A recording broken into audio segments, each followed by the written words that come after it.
राम, जय श्री सीताराम।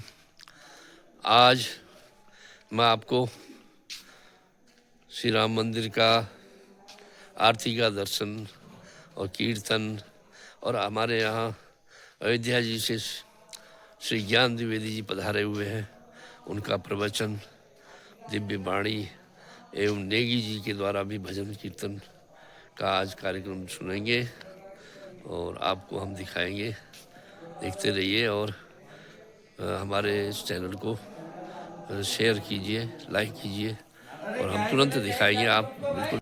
और रोते हुए उसने कहा है, प्रभु अगर आप सचमुच में मुझे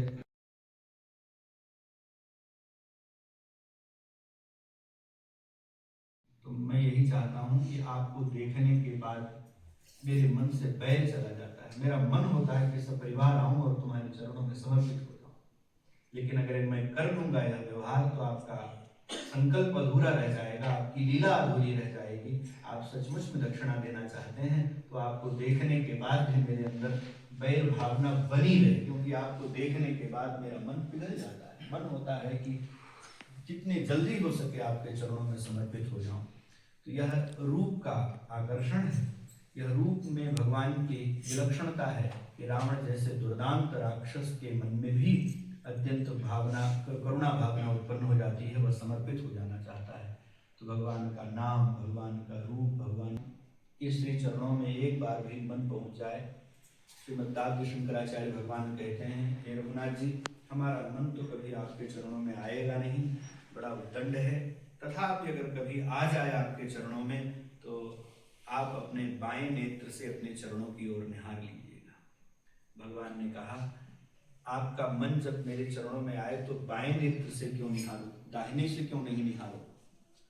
बोले, प्रभु आपके दाहिने नेत्र में सूर्य है और बाएं नेत्र में चंद्रमा है। जब मेरा मन रूपी भंवरा आपके चरण रूपी कमल पर बैठा रहे तो बाएं नेत्र से देखेंगे तो कमल बंद हो जाएगा, क्योंकि बायां नेत्र चंद्रमा है। सूर्य को देख करके कमल विकसित होता है और चंद्रमा को देख करके कमल संकुचित होता है। मन जब भंवरा बन करके चरण रूपी कमल पर बैठा रहेगा तो बाएं नेत्र से देखेंगे और जैसे दृष्टि पड़ेगी तो कमल बंद हो जाएगा और मेरा मन रूपी भंवरा सदा आपके चरण रूपी कमल में निबद्ध हो जाएगा, अवरुद्ध हो जाएगा। हम आपसे यही चाहते हैं। तो भगवान के श्री चरणों में निष्ठा हो जाए, नाम में निष्ठा हो जाए और वो निष्ठा इतनी प्रगाढ़ हो जाए कि भगवान की स्मृति हो और नेत्रे जलम गात्र रुहेषु हर्षः, भगवान का नाम लेने पर, भगवान की कथा सुनने पर जब नेत्र में जल आने लगे, शरीर में रोमांच होने लगे, वाणी गदगद होने लगे, मम गुण गावत पुलक शरीरा गदगद गिरा नयन बहनीरा, ऐसी स्थिति हो जाए और वह स्थिति रोमांचित करने वाली हो और वह किसी को दिखाए नहीं, उसको छुपाए रहें और किसी की नज़र न लगने पावे, ऐसी स्थिति हो जाए। जीवन में एक बार ऐसी स्थिति आ जाए तो ठाकुर जी किसी न किसी रूप में आपके सामने कभी न कभी जरूर उपस्थित हो जाएंगे, वह स्थिति आ जाए। नेत्रे जलम गात्र रुहेषु हर्षः, गोस्वामी तुलसीदास जी महाराज दोहावली में कहते हैं, हिय फाटहु फूटहु नयन जरय सुतन के काम, द्रवे सवे पुलके नहीं तुलसी सुमिरत राम। हिय फाटहु यानी हृदय फट जाए, नेत्र फूट जाए, शरीर नष्ट हो जाए अगर भगवान का नाम लेने पर, भगवान की कथा सुनने पर नेत्रों से अश्रु और कंठ अवरुद्ध न हो, शरीर में रोमांच न हो, संसार विस्मृत न हो, तो फिर ये सब करने का क्या तात्पर्य है?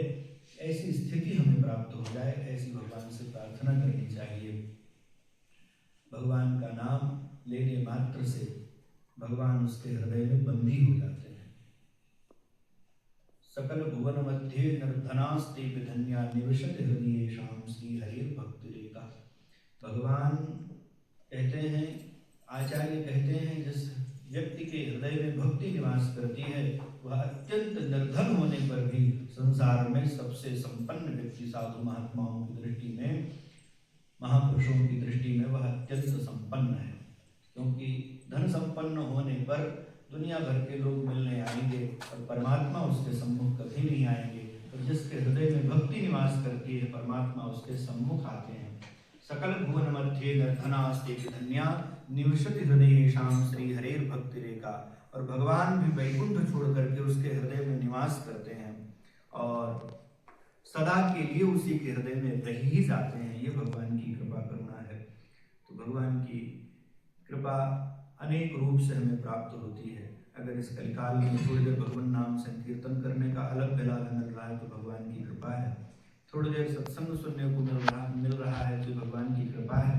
किसी महापुरुष की चरण सन्निधि में बैठने को मिल रहा है, ये भगवान की कृपा है। यही भगवान की कृपा के लक्षण है। नारद भक्ति सूत्र में नारद जी महाराज कहते हैं, महत् संगस्तु दुर्लभो अगम्यो अमोघश्च महज्जनानां संगः दुर्लभः। महापुरुषों का संग बड़ा दुर्लभ होता है, पर वह बड़ा अमोघ होता है। साधु महात्मा की कृपा एक क्षण के लिए उनकी दृष्टि पड़ जाए तो आपके कल्याण में कोई भी समस्या नहीं है, निसंदेह हो जाएगा। एक घड़ी आधी में पुनियाद जो बात कही गई उसका जीवंत उदाहरण तो अजामिल है। संतों ने इतना ही कहा था कि तुम अपने बेटे का नाम नारायण रख लो। इसको कहने में कितना समय लगता है। आधी में पुनियाद जो कही बात गई वो यही है, तुम अपने पुत्र का नाम नारायण रख लो। इतने कहने मात्र से अजामिल की सदगति हो गई। यह साधु की कृपा है। हम सबके जीवन में एक ऐसा महापुरुष होना चाहिए। जैसे परीक्षित के जीवन में सुखदेव हो गए, जैसे ध्रुव प्रहलाद के जीवन में नारद जी आ गए, वैसे हम सब परम सौभाग्यशाली हैं कि हम सबके जीवन में पूज्य महाराज जी की कृपा करुणा बरस रही है। तो यह एक अलग लाभ है जो दुर्लभ है, जो अगम्य है। तीन बातें तो शंकराचार्य भगवान भी कहते हैं कि दुर्लभ है। मनुष्यत्व, मुमुक्षुत्व, महापुरुष संशयः। सबसे कठिन है मनुष्य बनना। कदाचित कोई मनुष्य बन भी जाए तो अंदर से मुमुक्षा का मतलब मुक्ति नहीं है। मुमुक्षा का मतलब हमारे यहाँ तो जय जोनि जन्मम कर्म बस्तः राम पद अनुरागों। वैष्णवों का मोक्ष तो यही है कि चाहे जिस योनि में जन्म मिले, ममोत्तमश्लोक जनेषु सख्यम संसार चक्रे भ्रमतस्व कर्म भी।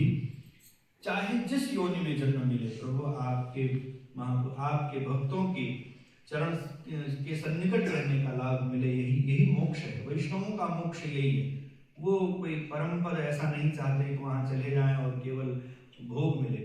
श्री ध्रुव जी तो ध्रुव लोक चले गए और ध्रुव लोक में भी वहां तो वैकुंठ का एक भाग है, अनंत वहां सुख सुविधाएं उपलब्ध हैं। नारद जी के मन में एक दिन बात आई कि मेरा शिष्य चला गया ध्रुव लोक, एक बार देख के आऊं क्या करते हैं।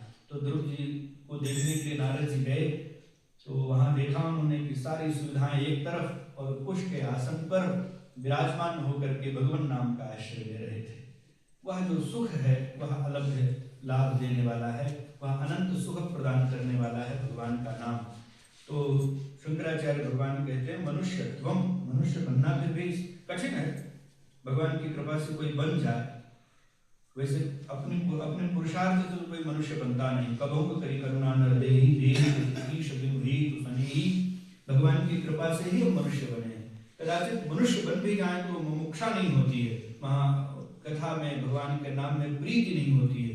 कदाचित सत्संग में मिल जाए तो उसके बाद सबसे दुर्लभ जो बताया शंकराचार्य भगवान ने कि महापुरुष संशया, महापुरुषों के चरण सन्निधि में बैठने का लाभ। महापुरुषों की क्या लक्षण है? पहले हर समय भगवान का नाम निकलता रहता है। जहाँ भगवान की कथा प्रवाहित होती रहती है, आप चाहें न चाहें 2 महीने अखंड पाठ जिस भूमि में हुआ हो, जिस परिवेश में हुआ हो, उस वातावरण में हम लोगों को बैठने का ही अलग लाभ मिल गया, ये क्या कम है। जहाँ 2-2 महीने अखंड भगवान की चरितामृत की धारा बही हो और वो भी भगवान के नाम से संपुटित, जहाँ नित्य भगवान की आरती में कोई प्रमाद नहीं, कीर्तन में कोई प्रमाद नहीं, सेवा में कोई प्रमाद नहीं, अध्ययन अध्यापन में कोई प्रमाद नहीं, ऐसी स्थिति में जाना और वहाँ पूज्य महाराज जी के चरण सन्निधि में बैठना, यह ठाकुर जी की विशेष कृपा है। यही भगवानी से, व्यवहार से कुछ न कुछ अपराध त्रुटियां होती रहती हैं, पर महापुरुष जन वह सब नजरअंदाज करके हम सब पर कृपा करते रहते हैं। ऐसी प्रार्थना के साथ पूज्य महाराज जी के श्री चरणों में बार बार दंडवत प्रणाम करते हैं। जासु नाम भव भेषज हरन घोर त्रैशूल, सो कृपाल मोहितो ही पर सदा रहूं अनुकूल। सियावर रामचंद्र की जय, सद्गुरुदेव भगवान की जय। जय जय सीताराम।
तो भैया जय सीताराम। हमारे ज्ञान जी देखो अपने बालक के साथ भोजन प्रसाद पा रहे हैं। आज मैं रोटी में आया गुरु जी, सब मालपुआ अकेले खाए, मैं तो रोटी वाले में हूँ। 2 महीने से माल। चलिए आज नेगी जी भी आज हमारे और पारायण में है आज।